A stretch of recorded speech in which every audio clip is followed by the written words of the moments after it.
The Rebel Capitalist Show. Going back to M2, how is that measured? And the reason I'm asking this question is because I'm trying to figure out why velocity has gone down so much since 2008, while at the same time M2 has increased so much. Well, it's a simple matter of battening down the hatches. I mean, we've seen the phenomena that you're describing on steroids, with companies and households setting aside more money than they ever had. This is like a mafia movie.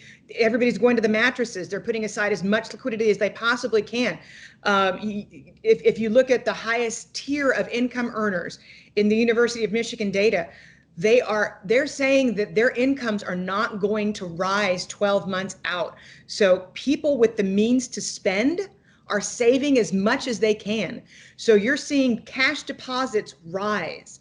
You're seeing people hoarding currency around the world. The more fear you get, the more you're going to end up building that M2, because people are worried about what tomorrow is going to bring. So bankers aren't lending and people are saving. And it's toxic in terms of generating economic growth. You don't get the velocity, and you don't get any movement in the economy. But people are, and that makes people even more afraid. So it's the paradox of thrift playing out in real time. Right. And going to that, then the Keynesians would argue that, hey, Danielle, well, we just need to print more money. We need to do UBI, we need to do helicopter money. Why is that not the thing to do in that case? Then you will get inflation. See, the thing is, and I'm gonna just cut right. There's no foreplay. We're just going straight to Debt Jubilee. We're going back to the biblical area here. And if you want to get to what every central banker's wet dream is, that was not politically correct either. You get to the Debt Jubilee, but only on the sovereign side, because you can't do a Debt Jubilee in a private banking system. That's a no-no. You can't just expunge debts.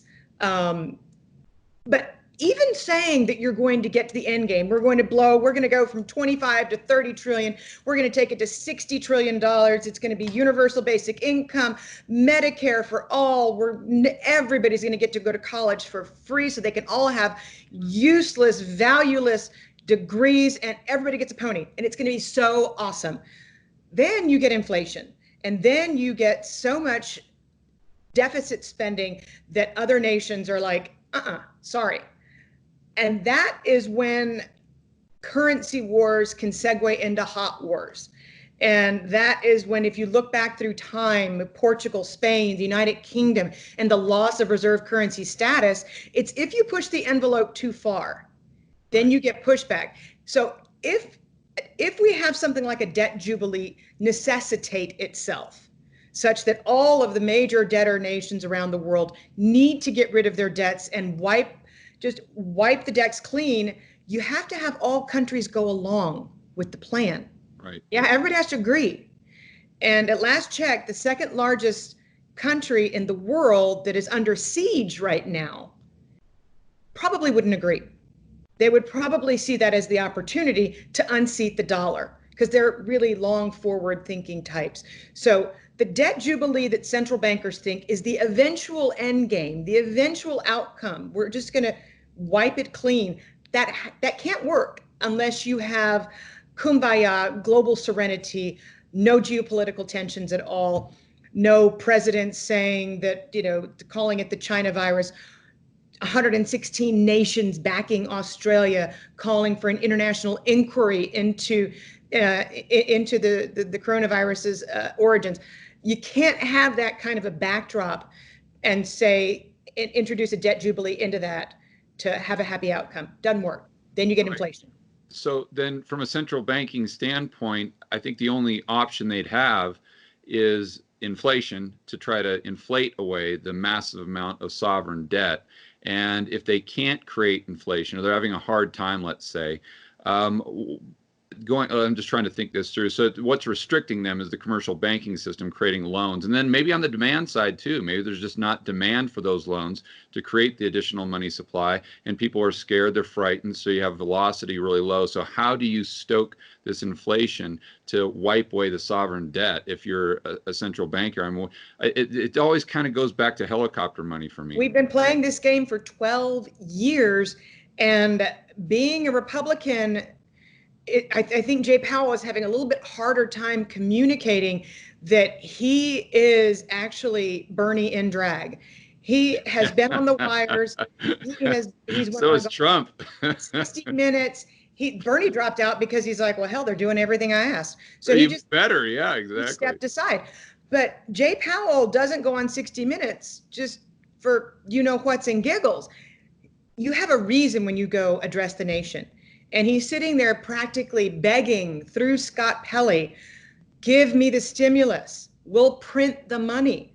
But if you don't pass the stimulus, if you don't pass the legislation, they've had to pare back their treasury purchases because there's not enough debt to buy.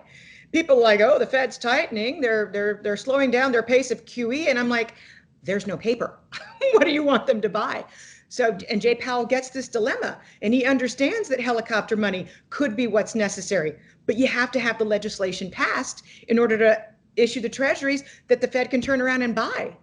Right, so because those treasuries are creating deposits in the real economy, which is expanding M2. Right. And technically the Fed can't do that because what's the term? They can't buy, they can only lend. Is that from a legal standpoint? From a legal standpoint, that's why they had to they had to Google Enron accounting to get around that to buy corporate bonds. They're like, put it off the balance sheet, stick it on Treasury, and then we can take on the credit risk. Awesome, and that's why markets rebounded. But that's a whole separate silo of stimulus, especially in the Fed's mind. There is the printing of the money and the blowing up of the balance sheet and trying to get money into the hands of the people. And that is the bottom third of income earners who are going to take every penny of stimulus they get that hits their direct deposit. We saw big screen TV purchases went through the roof. You're like, oh, okay, clearly somebody got stimulus who didn't need it. And that's what happens when in these times of emergency, when you're passing legislation and giving money to huge swaths of people, some of the people aren't going to need it. So they're going to be like, I've been dying for that 70-incher, baby. I'm going to go get it right now. Right. But for the people who do need it, helicopter money immediately gets injected into the veins of the economy. And that's what Powell's looking at, because he knows, velocity, to your point. He's looking for velocity. He knows he's bailed out the financial markets. He knows he's bailed out the biggest companies and everybody in private equity and all of his buddies at the Chevy Chase Country Club. He gets that. They're taken care of. The stock market, the bond market, that's taken care of. He's trying to get more money into the people at the bottom tier. The people in the middle, though, they're the ones who are getting screwed.